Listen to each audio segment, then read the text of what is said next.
Hey guys, welcome back. So अब in this particular video हम लोग एक नई चीज़ सीखने वाले हैं। यहाँ पर आपको अपना दिमाग लगाना है, ठीक है।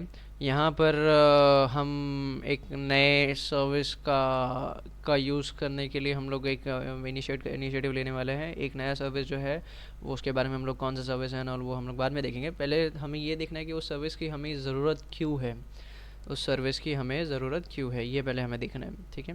तो ये चीज़ देखने के लिए आपको क्या करना है कि आपको सबसे पहले जो है मैं कुछ चीज़ें दिखाता हूँ। तो हम क्या करेंगे कि हम जो है हमारा ये वाला जो सर्वर है टेम्प 2, इसका PHP माई एडमिन ओपन कर लेंगे, ठीक है। इसको मैं कॉपी कर लेता हूँ यहाँ से, इसका डोमेन नेम, एंड यहाँ पर मैं पेस्ट करता हूँ। एंड इसके बाद हमारा PHP माई एडमिन का फोल्डर क्या था, PHP माई एडमिन का फोल्डर था सर्वर के अंदर जाके PHP माई एडमिन, राइट। और PHP माई एडमिन M कैपिटल है, A कैपिटल है। तो यहाँ पर भी मैं वही करता हूँ, ऑलरेडी है मेरे पास, यहाँ पे दिख रहा है। एंटर प्रेस करता हूँ, ठीक है। तो एक साइड में मैंने ये वाला सर्वर ओपन कर लिया टेम्प 2 का। एक साइड में मैं क्या करता हूँ, टेम्प वाले सर्वर का भी PHP माई एडमिन ओपन कर लेता हूँ, ठीक है। ओके, अब दोनों का मैं लॉगिन कर लेता हूँ। दोनों का यूज़र नेम और पासवर्ड सेम ही रहेगा, क्योंकि दोनों जो है सर्वर जो है वो एक दूसरे का रेप्लिका ही है, ठीक है। अब यहाँ पर देखो, यहाँ पर भी टेस्ट DB है, यहाँ पर भी टेस्ट DB है, ठीक है। इसके अंदर एक टेबल है, इसके अंदर भी एक ही टेबल है। इसके अंदर डेटा का जो टेबल है, डेटा के टेबल के अंदर में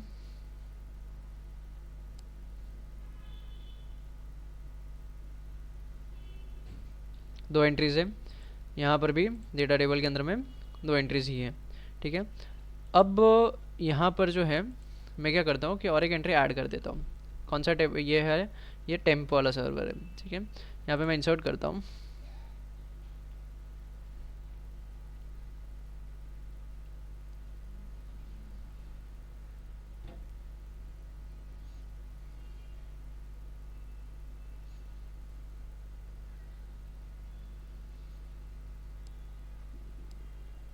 नेट स्लो है या क्या इशू है, एक सेकेंड। इंसर्ट, हाँ, इंसर्ट करता हूँ।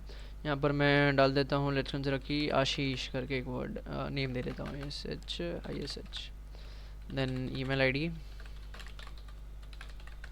Then contact number. अच्छा, क्लिक ऑन गो बटन। मैंने ये रिकॉर्ड इंसर्ट कर दिया, ठीक है, टेम्प सर्वर में। अब मैं टेम्प 2 में जाता हूँ, यहाँ पर रिफ़्रेश करता हूँ। टेम्प 2 में नहीं दिखेगा ये रिकॉर्ड, ऑब्वियस है, डेफिनेटली, क्योंकि भाई मैंने ये जो रिकॉर्ड है, ये रिकॉर्ड मैंने टेम्प सर्वर में इंस्टॉल किया है, ऐड किया है टेम्प सर्वर के डेटाबेस में। तो वो यहाँ पे कैसे दिखेगा, ठीक है।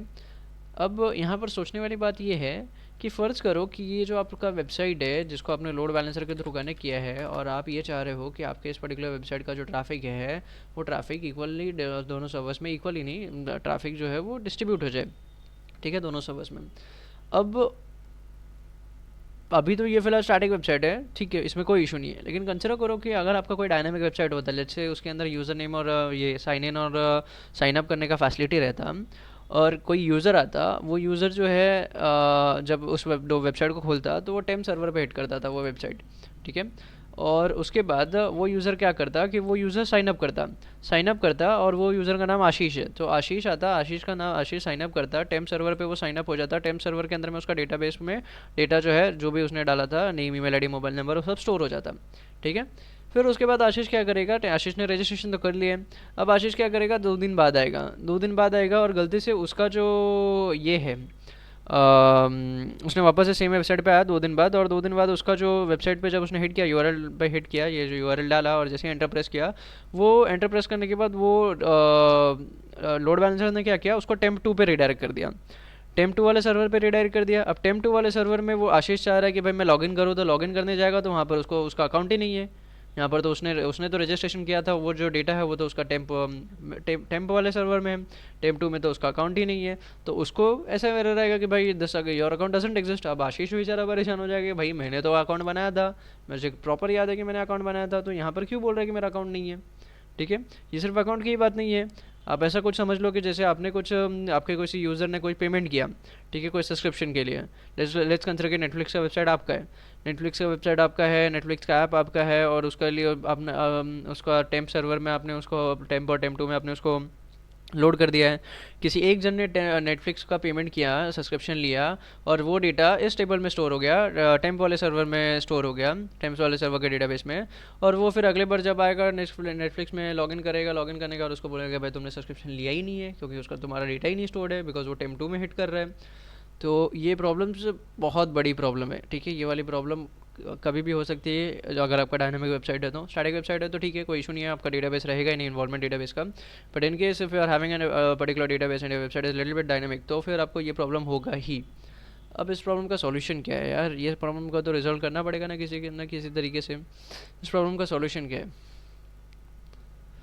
आप लोग चाहो तो थोड़ा पॉज कर लो वीडियो, एंड देन पॉज करके फिर सोचो थोड़ा क्या किया जा सकता है, इस प्रॉब्लम का क्या सॉल्यूशन हो सकता है। थोड़ा सोचो, कुछ तो सोचना पड़ेगा, बिकॉज इस तरीके से तो काम चलने वाला है नहीं। और लोड बैलेंसर तो हमें यूज़ करना ही है, ऐसा तो है नहीं कि भाई मैं लोड बैलेंसर यूज़ करना छोड़ दूँ। लोड बैलेंसर तो यूज़ करना ही है, बिकॉज मुझे मेरे ट्रैफिक को डिस्ट्रीब्यूट करना है अलग अलग सर्वर्स में। तो अब क्या किया जाए?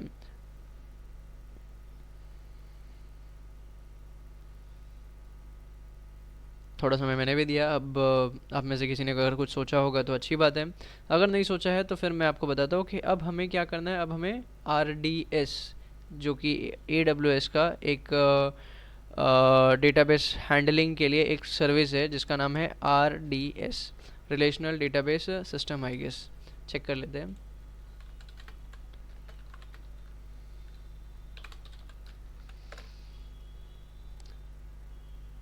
Amazon RDS, Amazon relational database service, ठीक है। तो ये हम लोग एक AWS का सर्विस है। इसका लोगो अगर आप देखना चाहो तो देख सकते हो। एक second, late me just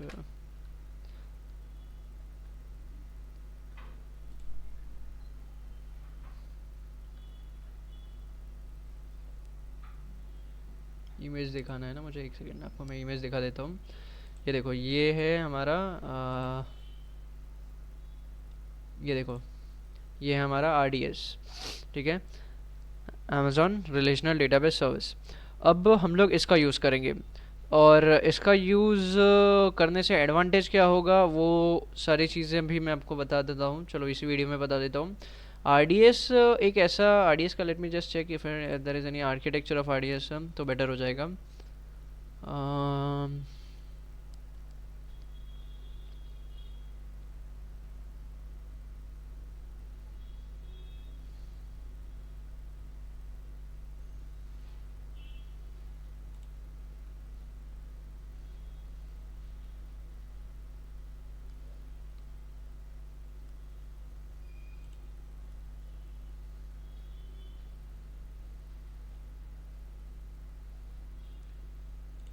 okay, so I am not getting any simple architecture of RDS। तो मैं क्या करता हूँ कि मैं आप लोगों को पावर पॉइंट में क्विकली एक्सप्लेन कर देता हूँ, ठीक है, कि RDS का आर्किटेक्चर कैसा रह सकता है।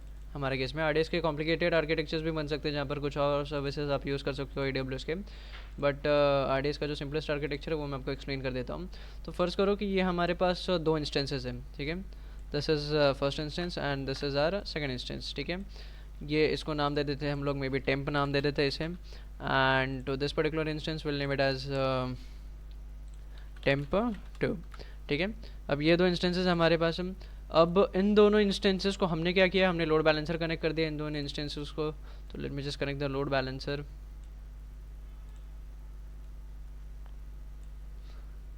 ठीक है। लोड बैलेंसर कनेक्ट कर दिया है यहाँ पर हमने। इसको मैं दे देता हूँ ELB, इलास्टिक लोड बैलेंसर, ठीक है। और इन दोनों सबको मैं थोड़ा नीचे ले लेता हूँ, ठीक है। और यहाँ पर सिचुएटेड रहेगा हमारा RDS, ठीक है, RDS। और ये दोनों जो हमारे सर्वर्स हैं, ये दोनों सर्वर्स हमारे RDS से कनेक्टेड रहेंगे, ठीक है। इस तरीके से हमने RDS से कनेक्ट कर दिया हमारे सर्वर को। अब देखो, अब क्या हो रहा है कि हमारा जो ट्रैफिक है, हमारा ट्रैफिक इस तरीके से हमारे पास आएगा। यहाँ पर मैं इसको एक सेकंड में इसको रोटेट कर देता हूँ ज़रा।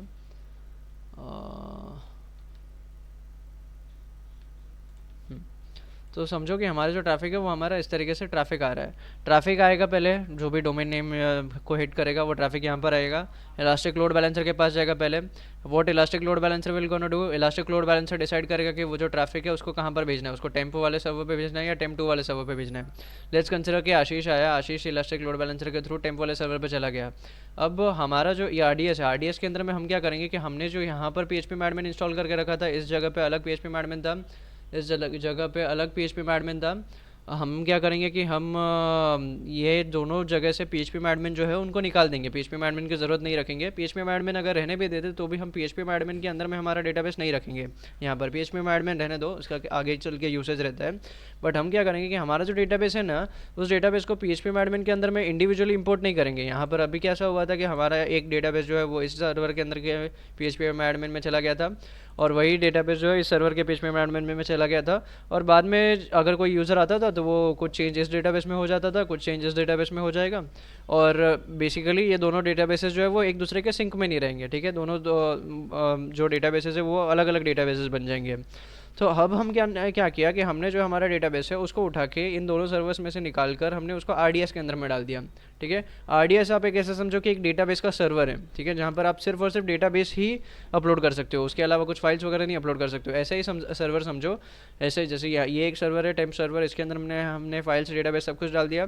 ये एक ऐसा सर्वर है जहाँ पर सिर्फ और सिर्फ आपके डेटाबेस ही रहता है, यहाँ पे कोई फाइल्स वगैरह नहीं रह सकते। आपके डेटाबेस रह सकते हैं, आप एक डेटाबेस डाल सकते हो, 2 डाल सकते हो, 3 डाल सकते हो, जितना डालना चाहो डाल सकते हो, but then only databases would be there.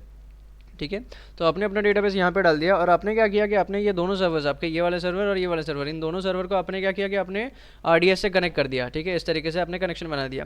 तो अब क्या होगा, अब अगर आशीष आएगा, रजिस्टर करेगा, टेम्पो वाले सर्वर पे फर्स्ट टाइम आया, हिट किया, रजिस्टर किया, रजिस्टर करने के बाद उसका जो भी डिटेल्स है, उसका ईमेल आईडी, नाम, मोबाइल नंबर, वो सब डेटाबेस में स्टोर होगा। अब डेटाबेस कहाँ है, आरडीएस में, तो डेटाबेस यहाँ से जो है डेटाबेस में स्टोर हो गया इस तरीके से। अब अगर क्या होगा कि आशीष आएगा, आशीष नेक्स्ट टाइम आएगा 2 दिन बाद आने के बाद वो क्या करेगा कि वो टेम्प 2 वाले सर्वर पे रिडायरेक्ट कर जाएगा ELB के थ्रू। अब यहाँ पर क्या होगा कि यहाँ पर वो लॉगिन करने की कोशिश करेगा। लॉगिन करने के लिए अब क्या करेगा, वो अपना यूज़र नेम पासवर्ड डालेगा, यूज़र नेम पासवर्ड डालने के बाद एंटर करेगा। एंटर करने के बाद क्या होगा कि ये डेटाबेस इस यहाँ पर है, तो टेम्प 2 क्या करेगा कि टेम्प 2 वापस जाएगा यहाँ पर इस डेटाबेस में और चेक करेगा कि आशीष नाम का कोई यूज़र एग्जिस्ट करता है क्या। तो डेफिनेटली अब एग्जिस्ट करता होगा, क्योंकि जब आशीष ने यहाँ पर आया था तो यहाँ पर जब डेटा स्टोर किया था वो आरडीएस में स्टोर हुआ है, और यहाँ पर जब गया तो वो भी आरडीएस में ही चेक कर रहा है। तो बेसिकली उसको रिस्पॉन्स में आएगा कि भाई yes this particular user exist, और आशीष लॉगिन कर पाएगा। ठीक है, या फिर अगर नेटफ्लिक्स का सब्सक्रिप्शन लिया है इस पर्टिकुलर सर्वर से, वो सब्सक्रिप्शन का डिटेल्स भी यहाँ पर ही स्टोर रहेगा। और अगर आप नेक्स्ट टाइम यहाँ पर आते हो और यहाँ से फिर चेक करते हो कि भाई सब्सक्रिप्शन लिया है नहीं लिया, तो डेफिनेटली आपका सब्सक्रिप्शन मिल जाएगा। So that's how RDS is useful in making a particular centralise, you can consider it as a centralise database system, जहाँ पर आपका जो डेटाबेस है वो सेंट्रलाइज रहेगा। आपके कितने भी सर्वर्स रहे उससे कोई प्रॉब्लम नहीं होगा। आप चाहो तो यहाँ पे और सर्वर्स बना लो, उससे कोई प्रॉब्लम नहीं होने वाला है।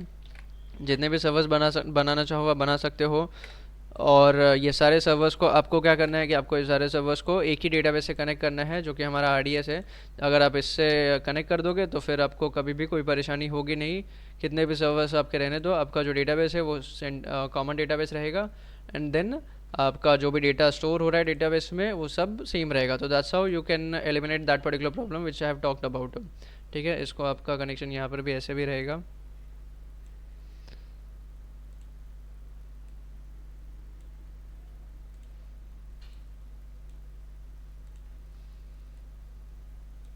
ठीक है, तो इस तरीके से आपका जो है आरडीएस का पूरा आर्किटेक्चर रहता है। ठीक है, इसको आर्किटेक्चर बोला जाता है। ये जो भी हम बना रहे हैं ना अभी, मैं आपको एक एंड में ये मैं जॉट डाउन कर लेता हूँ। एंड में हम लोग ने अभी तक जो भी चीज़ें की है ना, उसका एक क्लाउड आर्किटेक्चर कैसा बनता है वो हम लोग देखेंगे बाद में। ठीक है, फिलहाल के लिए अभी इतना। ये हमारा basic ELB instances, EC2 instances, और ये हमारा आरडीएस का यूज़ करके क्लाउड आर्किटेक्चर कैसा रहेगा वो मैंने अभी आपको एक्सप्लेन किया। ठीक है, तो आई होप आपको आरडीएस का मतलब समझ में आ गया। अब नेक्स्ट वीडियो में हम लोग आरडीएस का यूटिलाइजेशन करेंगे, आरडीएस के बारे में, आरडीएस में डेटाबेस कैसे डाला जाता है, और फिर हमारे सर्वर्स को आरडीएस से कैसे कनेक्ट करना है, आरडीएस का डेटाबेस को एक्सेस कैसे करना है, ये सारी चीज़ें हम लोग नेक्स्ट वीडियो में देखेंगे। ठीक है, तो till then thank you. And अगर चैनल सब्सक्राइब नहीं किया तो do subscribe the channel, and see in the next video.